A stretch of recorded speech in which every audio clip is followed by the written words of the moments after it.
Welcome to the Nuclear Power Institute's The Path of Most Persistent podcast. The podcast highlighting individual stories of persistence, community outreach, and inspiration to support the continuing and emerging nuclear science and technology needs across the state of Texas. Thank you for joining us today, and we hope you enjoyed today's podcast.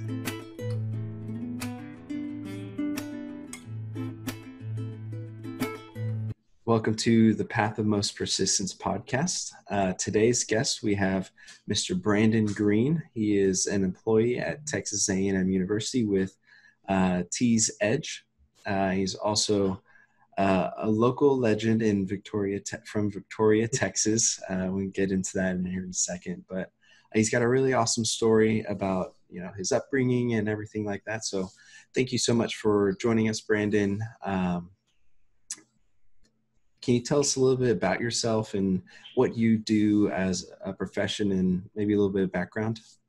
Yeah, sure. So right now I work for T's Edge, which is the professional education group out of Texas A&M Engineering. There's a few other groups that do that, but my main focus is non-academic courses. So that typically means graduate level courses or higher for industry folks or state agencies that are not currently in school or not gaining academic credit towards a bachelor's or a master's or a doctorate, but just need these skills or these competencies to take back to their job. So my job's pretty fun. Actually, I like it. I get to go and just kind of explore and figure out what might be needed, or someone may tell you what's needed, and then you try to figure out, okay, who's an expert in this, and try to figure out a way for them to create courses that can meet whatever that market is for that. And so sometimes it's tied to grants that come out and they say, hey, we need to teach people this in a certain area. And then sometimes it's just companies that say we need this. So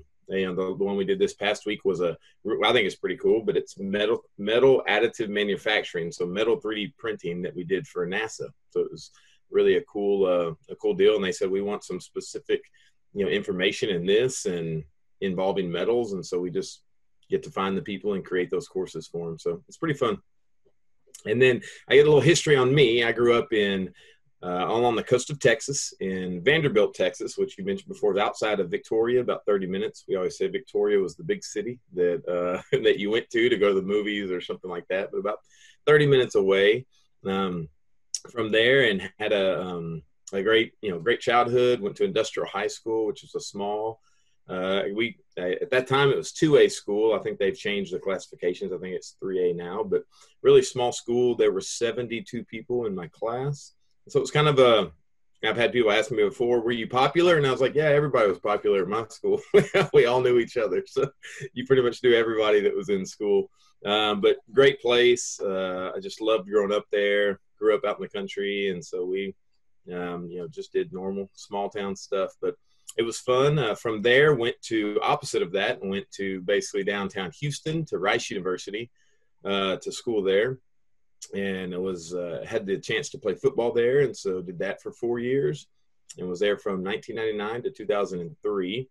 And then at that point, I decided to leave because I was drafted into the National Football League. And so I went to the Jacksonville Jaguars and played there for 2 years. Went to the St. Louis Rams. They're in Los Angeles now, but they were in St. Louis, Missouri at the time. So lived there for 2 years.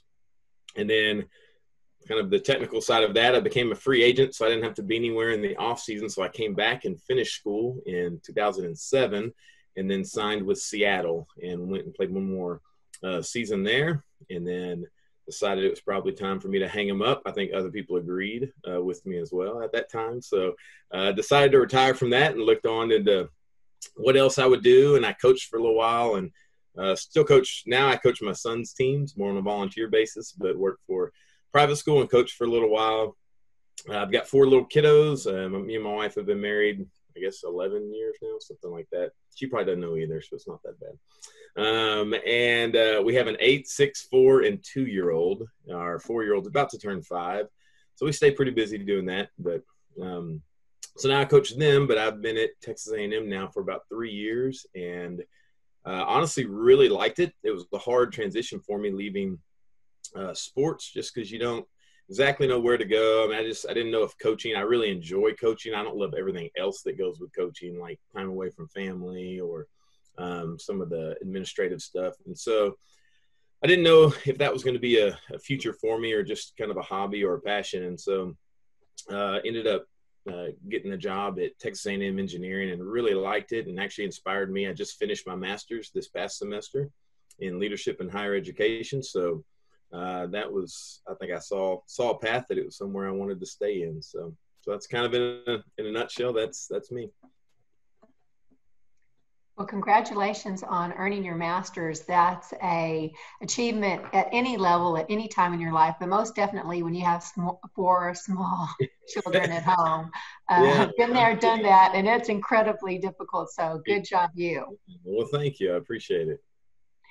So just to add on to that, Brandon, if you don't mind, you went through a whole lot really quickly. You were quite modest in your accomplishments and your achievements. And because the topic of our interview today or our discussions today is about perseverance, Mm-hmm.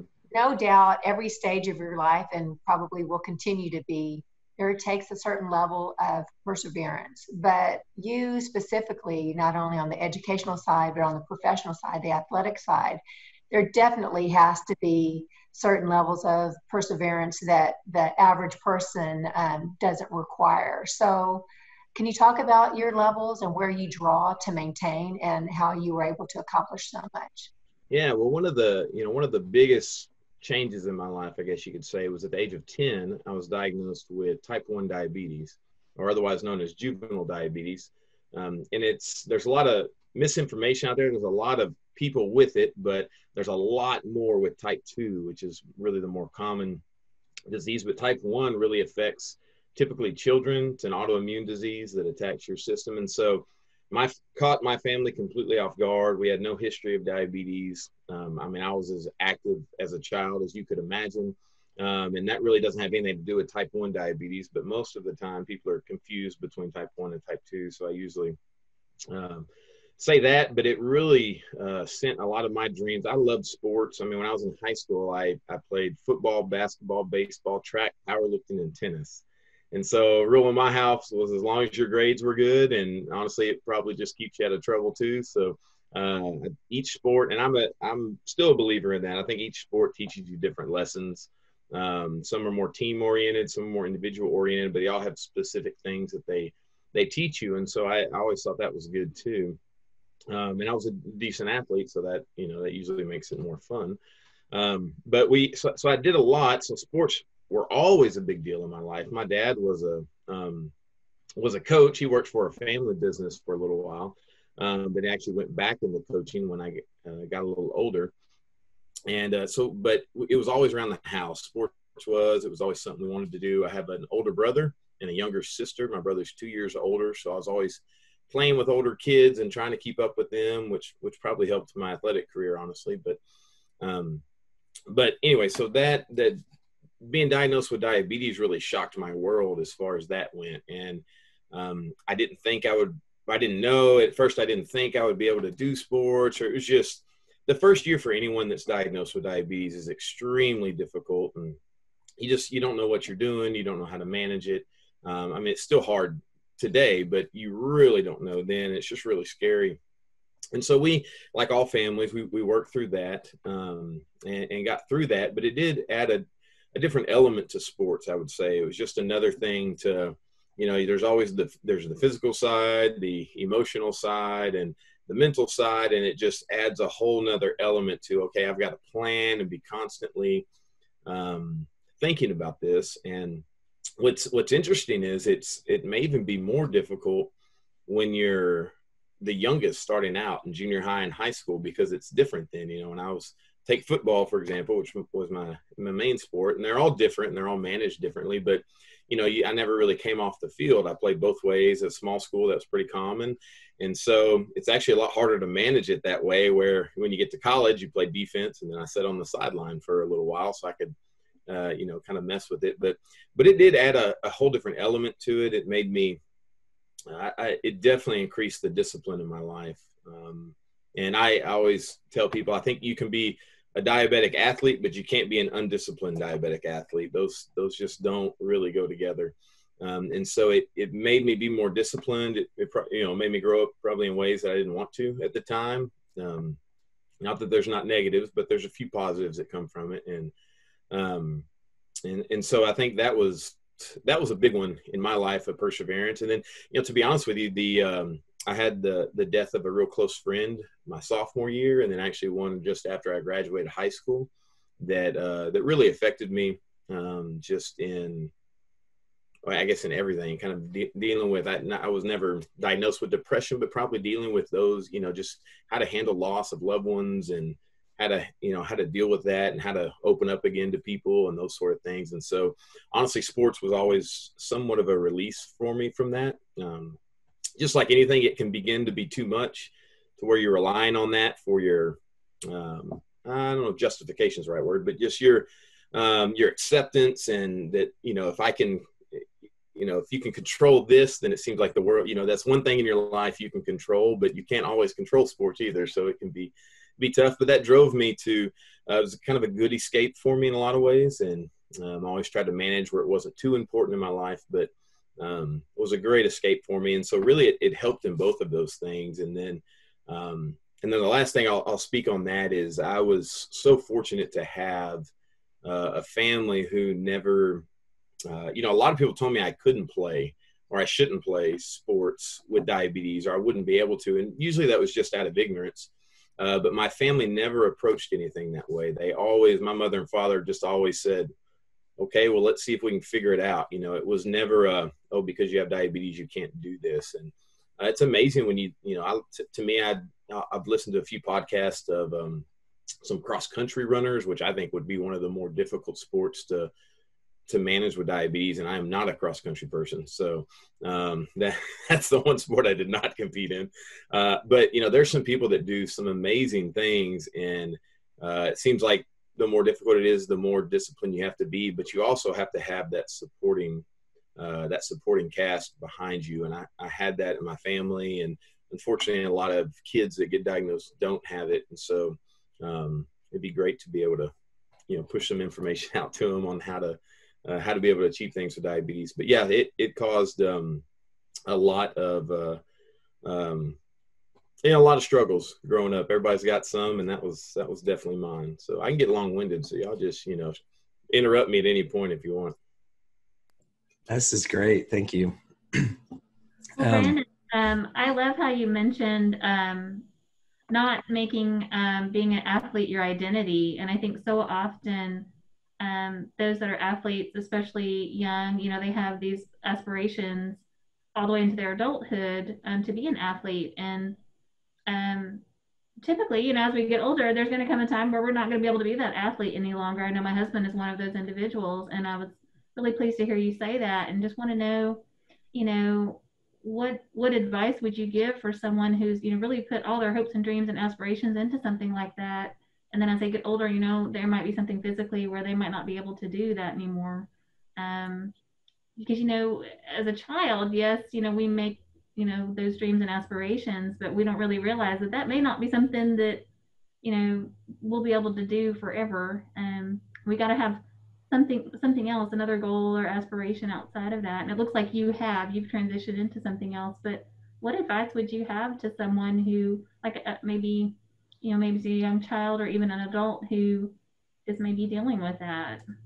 Yeah, I think, I can remember growing up, they had those T-shirts that said, like, football is life, the rest is just details, or, and it was a cute little thing, but I don't agree with those. I think that, in my situation, sports taught me a lot about life, and is a big part of my life. But when you if your whole identity is wrapped up in that, it won't last. I mean, it's hard. There's always someone better, or typically. I mean, you got to be really good.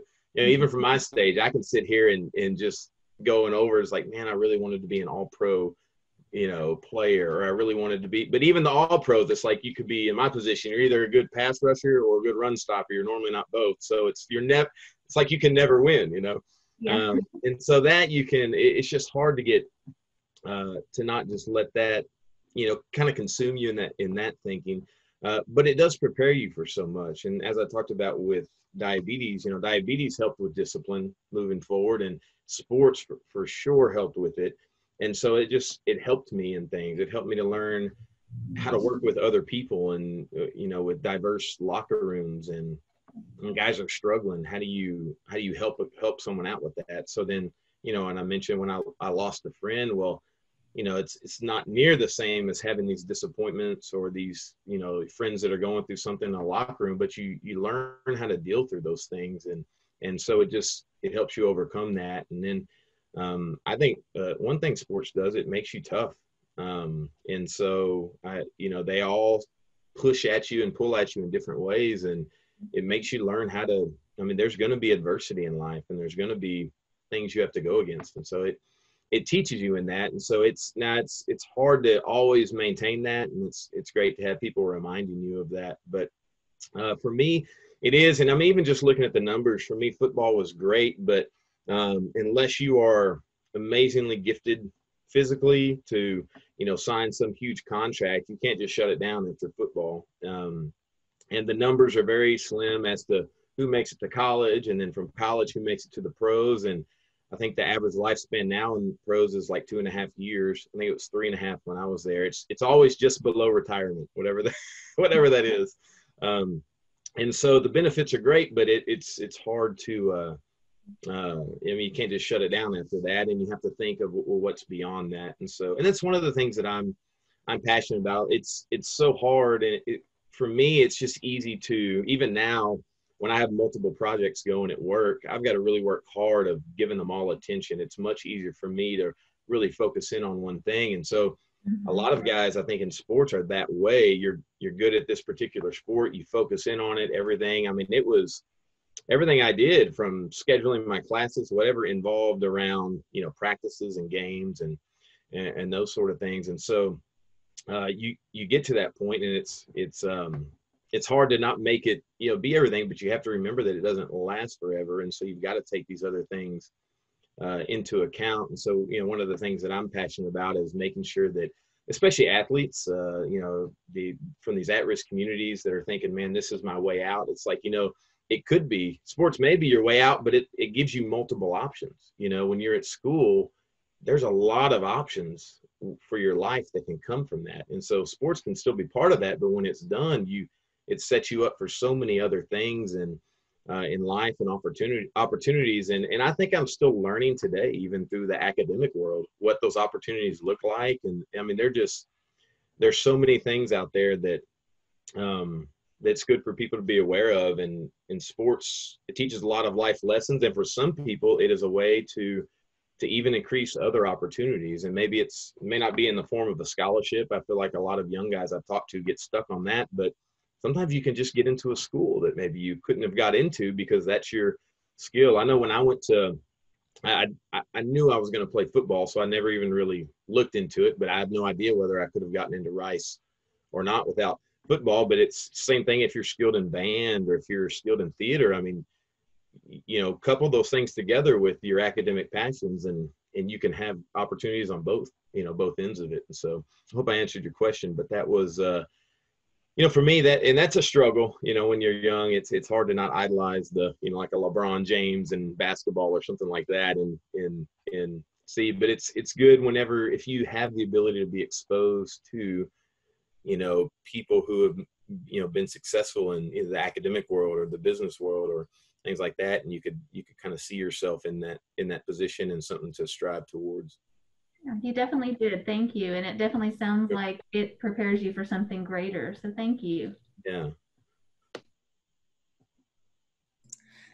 You've talked a little bit about your, I guess, support group or network that, have helped you through a lot of things growing up, having diabetes and being an athlete at the same time. Did you seek out some of those mentors, or did they just naturally come to you by being coaches, or, you said your parents played a huge role in that?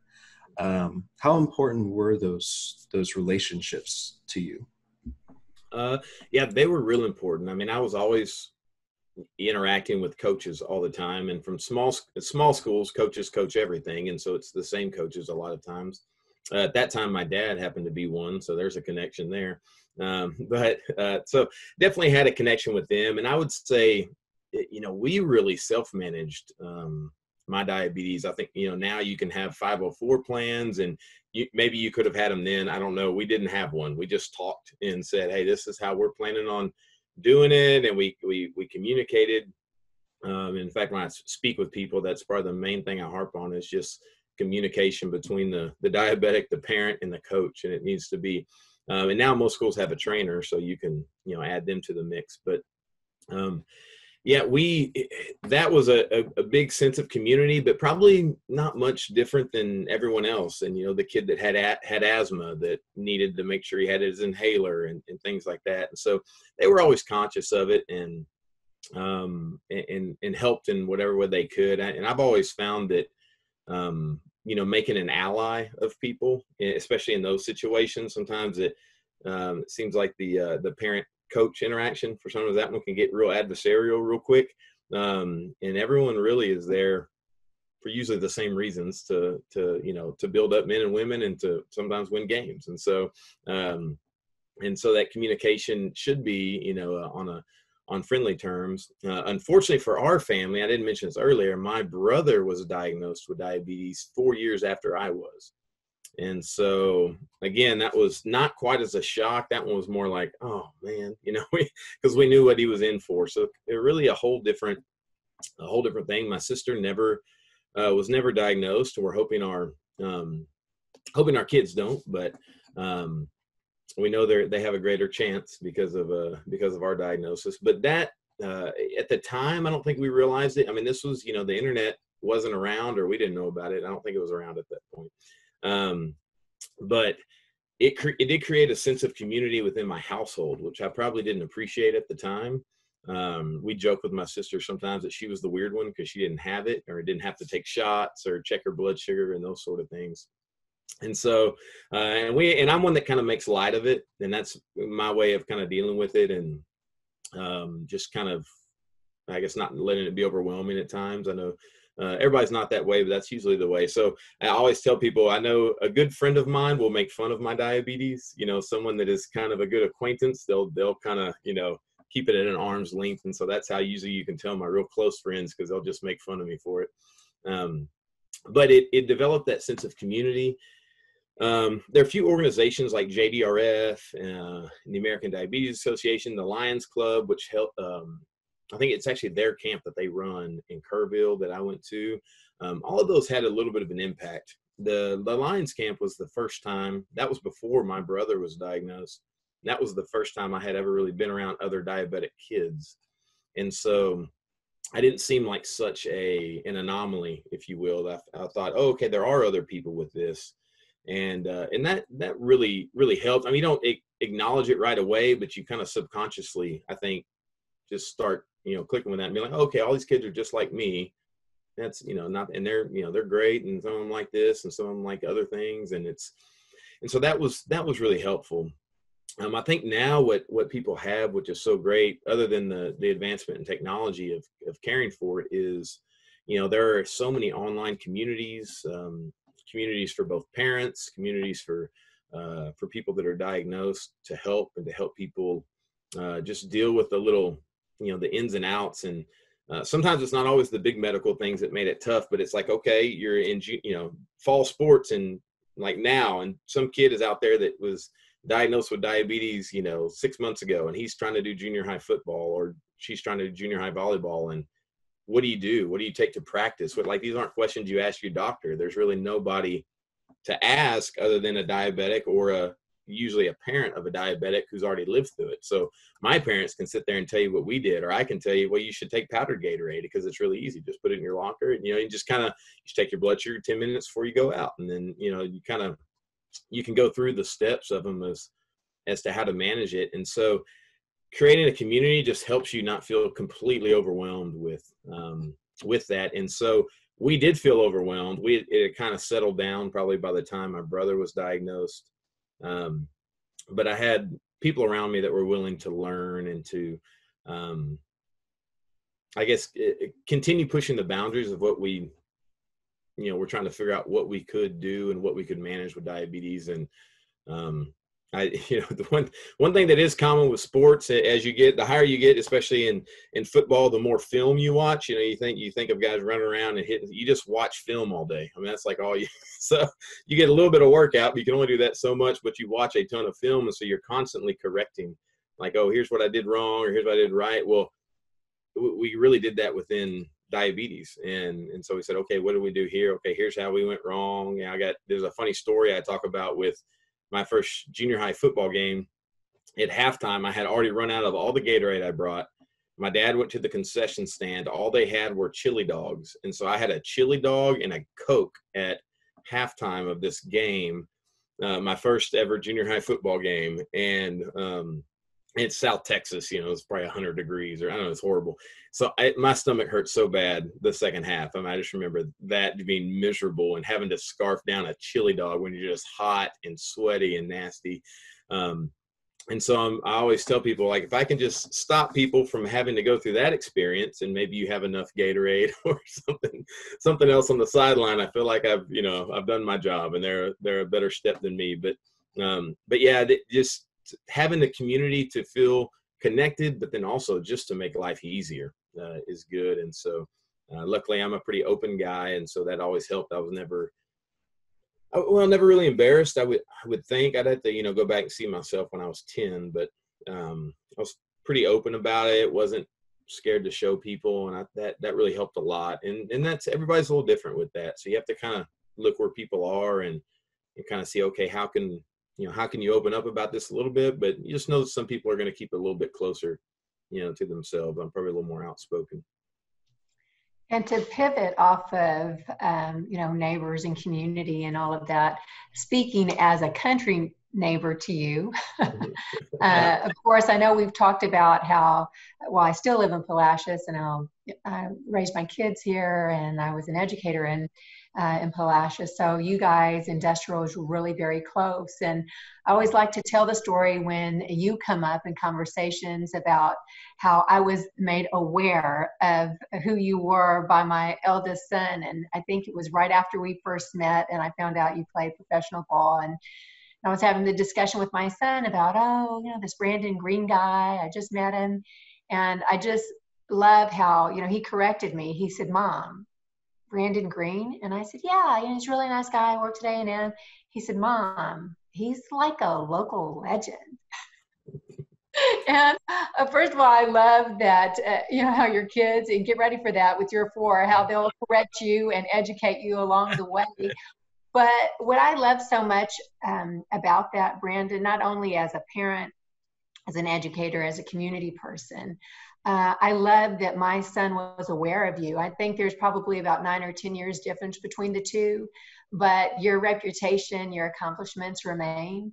And that to me means so much in all of those areas. But just, hearing that story, I know I've shared that story for you before, but I'm just wondering, from your perspective, you have to know that you're a role model to so many for so long. But if there is one attribute about yourself, be it professional, personal, athletic, what would you like to be known for? What trait or characteristic about yourself would you hope that you would role model to others?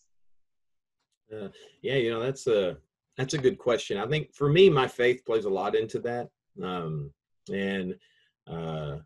To that being a Christian, mercy and love and giving grace when it shouldn't be given, even at times, is a big thing. And so, the one attribute, I don't know. I mean, I think I always tell my boys that they're going to be great men of character and great men of God when they grow up. And I feel like my father, and my mother too, but as a young man, I looked to my dad a lot, and he modeled that for me in the way he sacrificed for our family and sacrificed for me with diabetes, both financially and driving me to Houston to go to the doctor, and all of the things that they did to try to let me achieve my dreams in that. And so I almost feel like a man of character, to me, embodies all of those things. And so I'd like for them to think that of me. And it's humbling and honoring and kind of crazy to me that people, would still know me, in the in the area.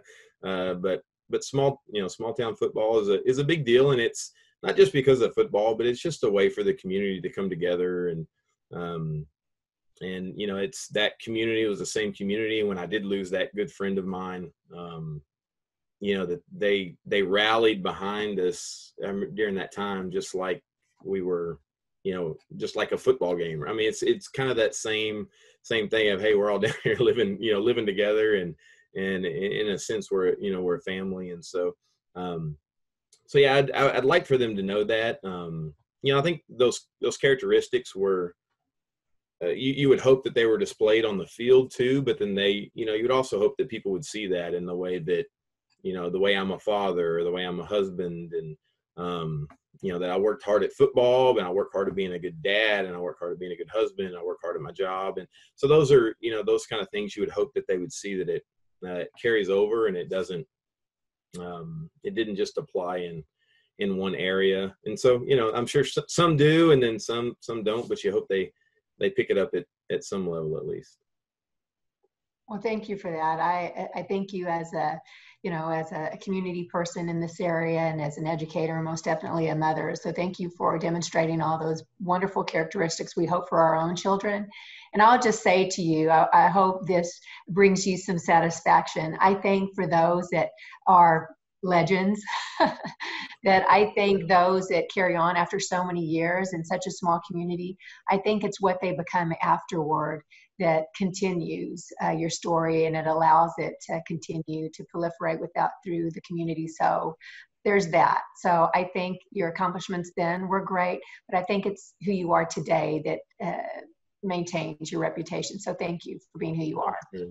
Well, thank you. I appreciate it. It's interesting the way that, like, a small community like that too, just you feel so connected to that as well. I mean, there's I feel like the older I get, the more I listen to people talk on the radio. But, I lived in St. Louis, and I just listened to, Texas country music. And it was just, I was always trying to find ways to reconnect back to where I came from. I can remember on Monday Night Football, they would let you, announce what school you were from. And it was hard for me to decide between Rice University or, Vanderbilt High School, Industrial High School in Vanderbilt, because I felt like both of them would be really honored by, by me saying it. And so but you feel that great connection, growing up in those small communities. And I don't know, honestly, I don't know which one I went with. I think I did Rice, just because I felt like it would almost be an insult not to, but it just held that kind of weight in your life of the pride of knowing where you came from. And I feel like, same thing, I'm sure down in Palacios where I'm from, it's just, you feel like it's a hardworking group of people that are honest, and it's just a good place to live, a good place to grow up. And so for me, it was it's neat that they honor me in some ways. And then for me, it's a big just thankfulness that, and just feel really blessed that I was able to be part of that community growing up. I know that community still supports you, and I understand that this Friday, your high school is now retiring your jersey number. Is that right? Yeah, we actually just changed it as of yesterday, and I told you that the other day, just because of the COVID deal, and they weren't exactly sure on some things, so they decided to push it. But yeah, they told me that earlier this year, and I was kind of shocked, but just extremely honored that. I mean, for a football player, that's about the highest honor you can achieve, in a place. And so to do that there all those years later, when you would, I would assume that at this point, most people would start forgetting me and forgetting that. So it was neat. My grandfather actually went to school there, and then my father went in Port Lavaca, which is about 30 minutes away. And then me and my brother got to go back and graduate there, and my sister as well. And so back to the place that my grandfather graduated from. It just means a lot. We have a lot of roots there, and so yeah, to me, I just I couldn't be more honored for them to do that, and to do it in that way for my family, with coaches and the connection to the school. I think is probably about the biggest honor they could give me. Well, that's so cool for you. Congratulations again. Yeah, well, thank you. And thank you so much for joining us today. It was an honor for us to hear your story and hear your thoughts on everything. So thank you again for joining us today. Does anyone have any final comments or questions? You know I do. I have one more. Okay, this one really strikes me, so I'm gonna give it to you, Brandon. Okay. All right. So just because I went through this myself, I just want to know, having parents as educators, or your dad or even your mom, I'm not sure at what point if you ever had her as a teacher, but going to school, having your parents on campus with you, I know, for my own children, that can be a blessing and a curse. So I want to know about the best part of having your parents with you as educators, perhaps maybe on campus, and the not so best part of that. Well, the not so best part, I guess, is that word travels faster than lightning in small towns. And so no matter what happened, where it was, I mean, my mom even taught in a different, smaller town in Inez, Texas, which was like 20 minutes away from the high school. But I remember one time, I think there was a bus. I would take my dad's truck. I guess it was basketball season or something. We would drive into Edna, Texas to get a Sonic or something. We just wanted to leave for a little while before the game. I was in my dad's car, and I think a bus was stopped at the railroad tracks where they have to stop it. Well, I just passed it, I was like, well, I got to get around this guy and get where we're going.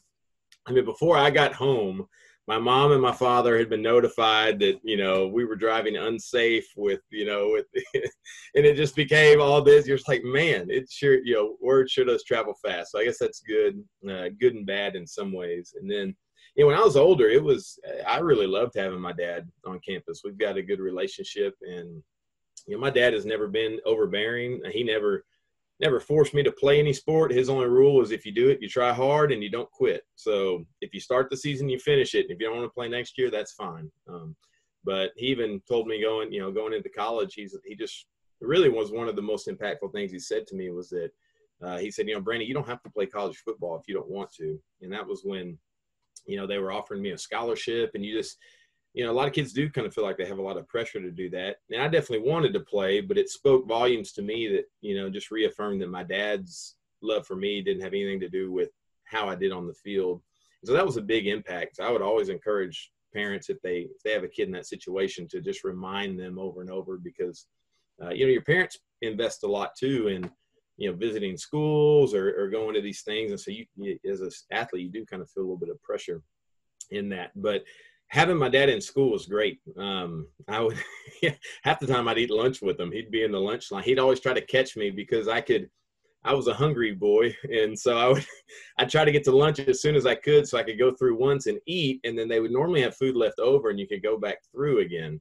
Well, you had to kind of race to get there. And so sometimes I would try to cut in line to get that first helping, so then I would have time to go through for the second helping. And he loved catching me, which meant you had to do, I can't remember what it was, but there was some punishment for that. But so that was a little game we'd play, but we'd also bum, quarters off each other to get a drink or something at school, which I didn't have a job. So I'm not sure how I ended up with quarters, but I did in the summer. Maybe that was it. Maybe I kept money over the summer, but I really loved having my dad there. And it was helpful because he helped me in a lot of ways, especially with diabetes and sports. He was a coach.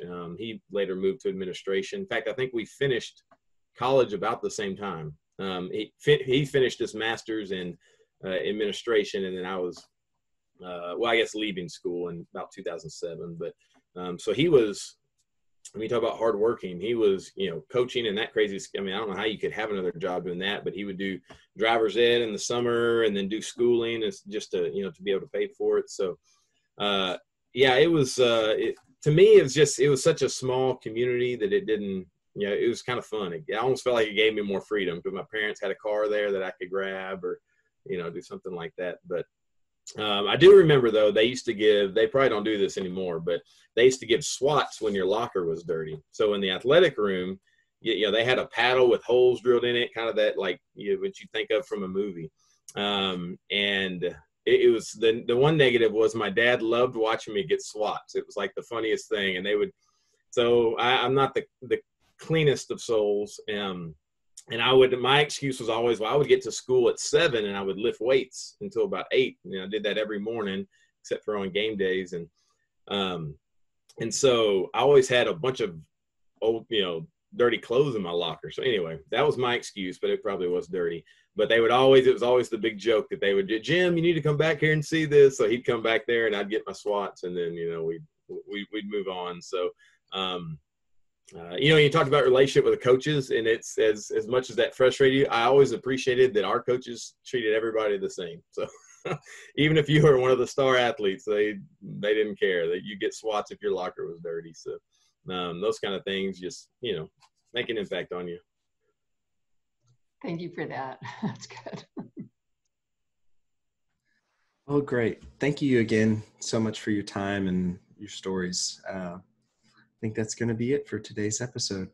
All right. Well, thank you all for having me. Absolutely. Thank you for listening to our podcast.